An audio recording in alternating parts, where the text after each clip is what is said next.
Hi welcome back to the channel and ಇದು ಆಷಾಢ ಪೂಜೆಯ ಶುಕ್ರವಾರದ ಬ್ಲಾಗ್ ಆಗಿರುತ್ತೆ ಫ್ರೈಡೇ.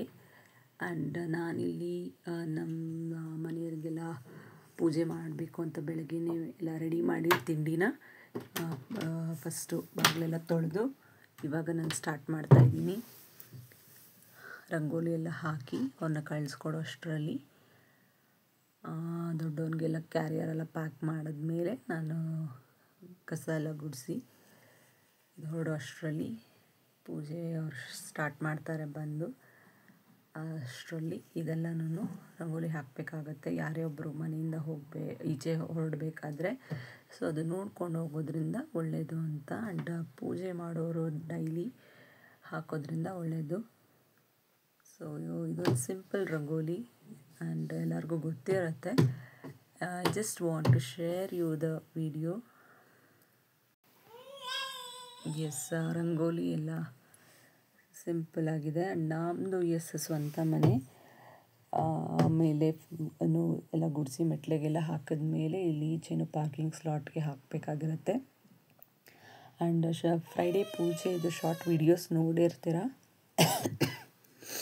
ಎಸ್, ಆ್ಯಂಡ್ ಇದು ಸ್ವಲ್ಪ ಫುಲ್ ಟೈಮ್ ಇರೋರಿಗೆ ಬಿಗ್ ವ್ಲಾಗ್ ನೋಡೋದಕ್ಕೆ. ಆ್ಯಂಡ್ ಫುಲ್ ವಿಡಿಯೋ ಸ್ಕಿಪ್ ಮಾಡ್ದಿರ ನೋಡಿದಾಗ ನಿಮಗೆ ಗೊತ್ತಾಗುತ್ತೆ ಯಾವ ಥರ ಎಲ್ಲ ಡೈಲಿ ರೊಟೀನ್ಸ್ ಇರುತ್ತೆ, ಇಷ್ಟು ಕೆಲಸ ಇರುತ್ತೆ. ಪೇರೆಂಟ್ಸ್ ಆಗಲಿದ್ದ ಅಂದರೆ ಮಗು ಇರೋರಿಗೆ ಎಲ್ಲರಿಗೂ ಬಡಿಸಿ ಮಾಡೋ ಅಷ್ಟರಲ್ಲಿ ಹೋಲ್ ಡೇ ಕೆಲಸ ಇದ್ದೇ ಇರುತ್ತೆ. ಹೌಸ್ ವೈಫ್ ಜಾಬ್ ಅನ್ನೋದು ಸುಮ್ಮನೆ ಅಲ್ಲ ಅನಿಸುತ್ತೆ. ಎಸ್ಪೆಷಲಿ ವಿಡಿಯೋ ಮಾಡೋರ್ಗಂತೂ ತುಂಬಾ ಕೆಲಸ ಇರುತ್ತೆ. ಸೊ ನಾನು ಅದೇ ತಿಂಡಿ ಮುಗಿಸ್ಕೊಂಡಿದ್ದೀನಿ. ಈಗ ಅವ್ರಿಗೆ ಹಾಕ್ಕೊಡ್ಬೇಕು. ಆ್ಯಂಡ್ ಮನೆ ಕಸ ಎಲ್ಲ ಗುಡಿಸಿದ್ದೀನಿ. ಆ ಮಗುಗೆಲ್ಲ ಅವಳು ಎದ್ದೋಳೋ ಅಷ್ಟರಲ್ಲಿ ಅವಳು ಆಟ ಆಡೋಕ್ಕೆ ಎಲ್ಲ ಹಾಸಿಟ್ಟಿರ್ತೀನಿ. ಚಾಪೆ ಮೇಲೆ ಆಟ ಆಡ್ಕೊಳ್ಳಿ ಮಗು ಅಂತ. ಸೊ ಈಗ ಎಲ್ಲ ತಿಂಡಿ ಮುಗಿಸಿ ಅವ್ರಿಗೆ ಹಾಕಿದ್ದೀನಿ. ಕಾಫಿ ಎಲ್ಲ ಪ್ರಿಪೇರ್ ಮಾಡೋಕ್ಕೆ ಹಾಲು ಕಾಯಿಸ್ಕೊಂಡು ಮಗುನೂ ಅವಳು ಎದ್ದೋಳೋ ಅಷ್ಟರಲ್ಲಿ ನಾನು ಇದೆಲ್ಲ ನಮಗೇನು ಪ್ರಿಪೇರ್ ಮಾಡ್ಕೊಳ್ತೀವಿ, ಪಲಾವ್ ಆಗಲಿ ನಾರ್ಮಲಿ ತಿಂಡಿ, ಅದನ್ನೇ ಅವಳಿಗೂ ಸ್ಮ್ಯಾಶ್ ಮಾಡಿಟ್ಟಿರ್ತೀನಿ. ಇದು ಮನೆಯವ್ರಿಗೆ ತಿಂಡಿ ಮತ್ತು ಹಾಟ್ ವಾಟರ್. ನಾನು ಕಾಫಿ ಮಾಡ್ಕೊಂಡಿದ್ದೀನಿ. ಸೊ ನ್ಯೂಸ್ ಪೇಪರ್ ಓದ್ತಾ ಹಾಗೆ ನಾನು ಕಾಫಿ ಕುಡಿತಾ ಇರ್ತೀನಿ. ಅವಳಿಗೆ ತಿನ್ನಿಸ್ತಾನು ಒಂದೊಂದ್ಸಲ ಕುಡಿತಿರ್ತೀನಿ ಅವಳು ಎದ್ದೊಳ್ಳಿಲ್ಲ ಅಂದರೆ. ಸೊ ಅವಳು ಬೇಗ ಎದ್ದೊಳ್ತಾಳೆ ಒಂದೊಂದ್ಸಲ. ಆ್ಯಂಡ್ ಇವಾಗ ನ್ಯೂಸ್ ಪೇಪರ್ಸ್ ಎಲ್ಲ ಸ್ವಲ್ಪ ಗಲೀಜಾಗಿತ್ತು, ರೆಡಿ ಮಾಡೋಣ ಅಂತ ಅವಳದೆಲ್ಲ ಮುಗಿಸಿದ್ಮೇಲೆ ಅವಳು ಆಟ ಆಡ್ತಿರ್ತಾಳೆ ತಿಂಡಿ ತಿಂದಮೇಲೆ. ಸೊ ಅಷ್ಟರಲ್ಲಿ ಇದೆಲ್ಲ ಕ್ಲೀನ್ ಮಾಡಿ ಇಟ್ಕೊಳ್ಳೋಣ. ಮನೆಯಲ್ಲೆಲ್ಲ ತುಂಬಿಟ್ಟಿರುತ್ತೆ. ಸೊ ಬಂದಾಗ ಹಾಕ್ಬಿಡ್ಬೋದು ಪೇಪರ್ಗೆ. ಸೊ ಎಲ್ಲ ಮಧ್ಯಾಹ್ನಕ್ಕೆ ರೆಡಿ ಮಾಡ್ಕೊಳ್ಬೇಕು.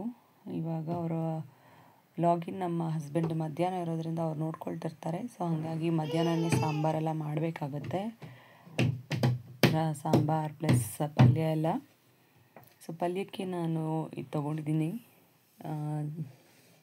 ಸೀಮೆ ಬದನೆಕಾಯಿ ಪಲ್ಯ ಮಾಡ್ಕೊಳ್ಳೋಣ ಅಂತ. ಸೊ ಅದಕ್ಕೆ ಮುಂಚೆ ತಿಂಡಿಗೆ ಮಾಡಿದ ಕುಕ್ಕರ್ ಆಗಲಿ ಮಸಾಲೆಗೆ ಮಿಕ್ಸಿ ಇದೆಲ್ಲ ಒರೆಸಿ ತೊಳೆದು ಎತ್ತಿಟ್ಟು ಒರೆಸ್ಕೊಳ್ತಾ ಇದ್ದೀನಿ. ಬಿಕಾಸ್ ಅದು ಒರೆಸಿಲ್ಲ ಅಂದರೆ ಏನಾಗುತ್ತೆ, ತುಂಬಾ ಇದಾಗಿ ಕಾಣಿಸುತ್ತೆ. ಹಾಗಾಗಿ ಇರುತ್ತೆ ಅದು ವೈಟ್ ಎಲ್ಲನೂ ಒಂದೊಂದು ಸಲ. ಸೊ ನೀವು ಒರೆಸ್ದಾಗ ನೀರು ಸಮೇತ ಒರೆಸ್ದಾಗ ಏನಾಗುತ್ತೆ, ಫುಲ್ ಕ್ಲೀನ್ ಆಗುತ್ತೆ ನೀರಲ್ಲಿ ತೊಳೆದಿದ್ದು ಪ್ಲಸ್ ಒರೆಸೋದ್ರಿಂದ. ಸೊ ಹಾಗಾಗಿ ನಾನು ಒರೆಸಿಟ್ಕೊಳ್ತೀನಿ. ಇದು ತುಂಬಾ ಬೆಸ್ಟ್ ಮೆಥಡ್.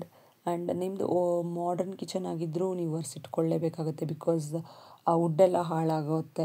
ಸೊ ನಂದೇನು ಮಾಡರ್ನ್ ಕಿಚನ್ ಇಲ್ಲ ಅಂದರೂ ಕೂಡ ನಾನು ನ್ಯೂಸ್ ಪೇಪರೆಲ್ಲ ಕೆಳಗಡೆಗೆ ಏನು ಪ್ಲಾಸ್ಟಿಕ್ ಕವರ್ ಹಾಕಿರ್ತೀನಿ, ಅದೆಲ್ಲ ತ್ಯಾವ ಆಗೋದಿಲ್ಲ. ಕ್ಲೀನಾಗಿ ಒರೆಸಿಟ್ಕೊಂಡಾಗ ಡ್ರೈ ಆಗಿರುತ್ತೆ, ಎತ್ಕೊಂಡಾಗಲೂ ಕ್ಲೀನಾಗಿ ಹಾಗೆ ಡ್ರೈ ಆಗಿರುತ್ತೆ.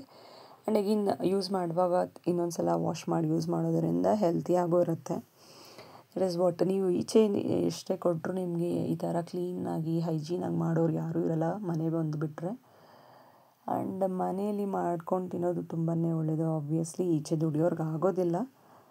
ಆ್ಯಂಡ್ ವೆನೆವರ್ ನೀವು ಮನೇಲಿ ಇದ್ದಾಗ ಆಲ್ಮೋಸ್ಟ್ ಹೆಲ್ತಿಯಾಗಿ ಡಿಫ್ರೆಂಟ್ ವೆರೈಟೀಸ್ನ ಟ್ರೈ ಮಾಡ್ತಾಯಿರಿ. ಆ್ಯಂಡ್ ಅದೇ ಹೇಳಿದ್ನಲ್ಲ, ಮನೆಯಲ್ಲಿ ಮಾಡೋಷ್ಟು ಕೆಲಸ ಇದ್ದೇ ಇರುತ್ತೆ. ಸೈಲೆಂಟಾಗಿ ಕೂತ್ಕೊಳ್ಳೋ ಬದಲು ಚಾಪರ್ ಆಗಿರಲಿ, ನಾನು ಇದೆಲ್ಲ ಏನು ಬೆಳಗ್ಗೆ ಯೂಸ್ ಮಾಡಿದ್ನೋ ಅದನ್ನೆಲ್ಲ ಈಗ ತಿರ್ಗಾ ಒರೆಸಿ ಹಾಗೆ ತೊಗೊಳ್ತಾ ಇದ್ದೀನಿ ಪಲ್ಯ ಎಲ್ಲ ಮಾಡ್ಕೊಳ್ಳೋದಕ್ಕೆ. ಅದು ಪೀಲರ್ ಚಾಕು ಎಲ್ಲನೂ ಹಾಗೆ ತೊಗೊಂಡು ಒರೆಸಿಟ್ಕೊಳ್ತಾ ಇದ್ದೀನಿ. ಸೊ ಕುಕ್ಕರು ಕೂಡ ರೈಸ್ ಬೆಳಗ್ಗೆ ಪಲಾವ್ ಮಾಡಿದ್ನೆಲ್ಲ ರೈಸ್ ಮಾಡ್ಕೊಳ್ಬೋದು ಇವಾಗ. ಆ್ಯಂಡ್ ಪಲ್ಯಕ್ಕೆಲ್ಲ ಎಕ್ಸ್ಟ್ರಾ ಏನೇನು ಪಾತ್ರೆಗಳು ಬೇಕೋ ತೊಗೊಳ್ಬೋದು. ಇದೆಲ್ಲ ಹಾಗೆ ಬೇಗ ಬೇಗ ಎತ್ತಿಟ್ಕೊಂಡು ಕೆಲಸ ಸ್ಟಾರ್ಟ್ ಮಾಡ್ಕೊಳ್ಬೋದು. ವಾಶ್ ಮಾಡಿಟ್ಬಿಟ್ರೆ ಕ್ಲೀನಾಗಿರುತ್ತೆ ಒರೆಸಿ ಬೆಳಗ್ಗೆನೆ. ಎಸ್, ಇವಾಗ ಆನಿಯನ್ ಕಟ್ ಮಾಡ್ಕೊಳ್ತಾ ಇದ್ದೀನಿ ಪಲ್ಯಕ್ಕೆ.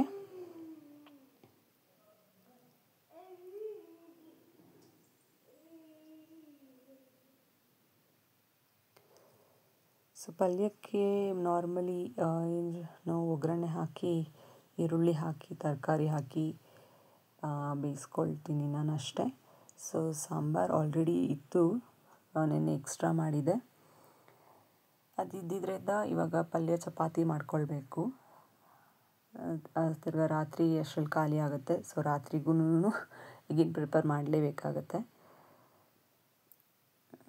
ಇಲ್ಲಿ ಒಗ್ಗರಣೆ ಕೊಟ್ಕೊಂಡು ಮಾಡ್ಕೊಳ್ತಾ ಇದ್ದೀನಿ. ಆ್ಯಂಡ್ ಬೇಬಿ ಫುಡ್ಡು ಅಷ್ಟೇ, ನಮ್ಮದೆಲ್ಲ ಆದ ತಕ್ಷಣ ಮಗನೂ ಬರ್ತಾನೆ, ಅವನಿಗೂ ಎಲ್ಲ ಊಟ ಆದ ತಕ್ಷಣ ಅವಳಿಗೂ ಪಲ್ಯನ ಸ್ಮ್ಯಾಶ್ ಮಾಡಿ ಅನ್ನದ ಜೊತೆಗೆ ಹಾಕಿ ಬಿಸಿ ಅನ್ನಕ್ಕೆ ಹಾಕಿ ಕೊಡ್ತೀನಿ. ಅದು ಸೊ ಲಿಕ್ವಿಡ್ ಥರನೇ ತಿಂತಾಳೆ. ಈಗಿನ್ನು 1 ವರ್ಷ ಆಗಿರೋದ್ರಿಂದ ಸೊ ಅಷ್ಟು ಗಟ್ಟಿಯಾಗಿ ಸಾಲಿಡಾಗಿ ರೈಸ್ ತಿನ್ನೋದಿಲ್ಲ ಅವಳು. ಇಲ್ಲಿ ಪಲ್ಯ ಎಲ್ಲ ರೆಡಿ ಮಾಡಿಕೊಂಡು ಬೇಗ ಅವಳಿಗೂ ರೆಡಿ ಮಾಡಿಬಿಡ್ತೀನಿ. ಆ್ಯಂಡ್ ಅವಳೀಗ ಮಲಗಿರ್ತಾಳೆ. ಆ್ಯಂಡ್ ಒಂದೊಂದು ಸಲ ನಾನು ಮಲಗಿಸ್ಲಿಲ್ಲ ಅಂದರೆ ಅವ್ರ ಪಪ್ಪನೇ ಮಲಗಿಸಿರ್ತಾರೆ. ಬೆಳಿಗ್ಗೆ ಹೊತ್ತು ಮಲ್ಕೊಂಡ್ರೆ 1 ಅವರ್ 1.5 ಅವರ್ ಆಗುತ್ತೆ ಎದ್ದೇಳೋ ಅಷ್ಟರಲ್ಲಿ.